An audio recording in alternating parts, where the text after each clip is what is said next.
Okay, so this is the story of my first kiss, as written by me when I was in August 2008, so I was about 13. And yeah, this is in my journal, one of my many.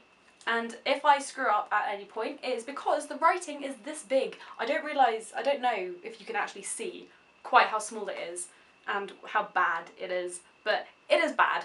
So, I'm gonna try and read you all of it, even the gory details. The story. I went to summer school to forget.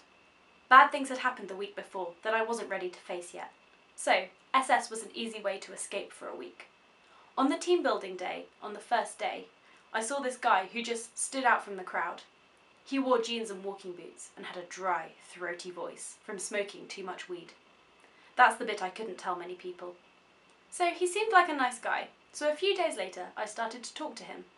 His name was Dylan, and he was one of those people who you had to look past the mask to find out the truth about him. In epilogue that day, I had an epiphany. I only intended to tell Imo and Ellie about it, but somehow, just before lights out, I blurted it out to the whole dorm. I really fancied Dylan! Then some girl told me that she had heard he liked me too, and that night dissolved into a blur of gossip and speculation. What I wasn't prepared for was the next morning, when one of my dorm mates told him my feelings at breakfast. Unluckily, the speculation had been wrong. He liked a girl called Flossie, who was way out of his league. Later in the week they got together, and I vowed I would forget about Dylan because I wanted him to be happy, and Flossie was a good friend of mine.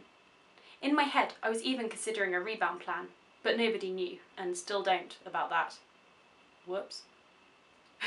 About midweek, we were playing Truth or Dare, and I was dead to pull Noah. Then after I said no, George rang, and I forgot to forget. Dylan kept asking me if I was okay, and finally I said no and started crying. Dylan counselled me, and that's when we started walking. One day, before the bonfire, Dylan told me he thought Flossie was ignoring him. We were really close, and so I told him she would never do a thing like that. Suddenly, she comes running down the stairs and completely blanks him. Amy then says, "I don't know how to tell you this, Dylan, but Flossie is mad at you because you pulled her in epilogue and everyone heard."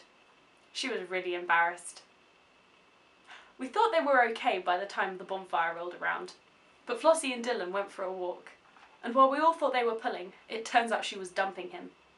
Everyone, especially Noah, were telling me that this was my one chance, but all I could think about was Flossie.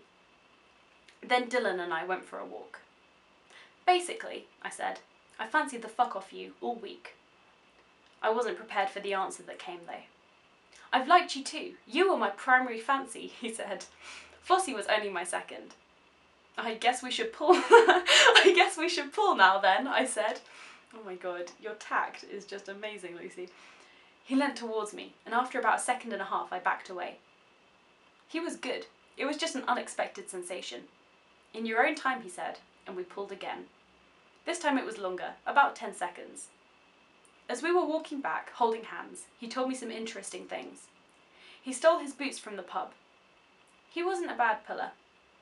And I wasn't either, apparently. And I can't read that.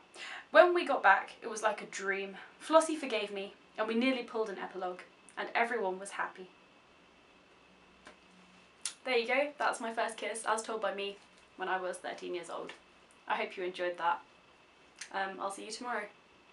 No, I won't actually, because I have to recommend a vlog.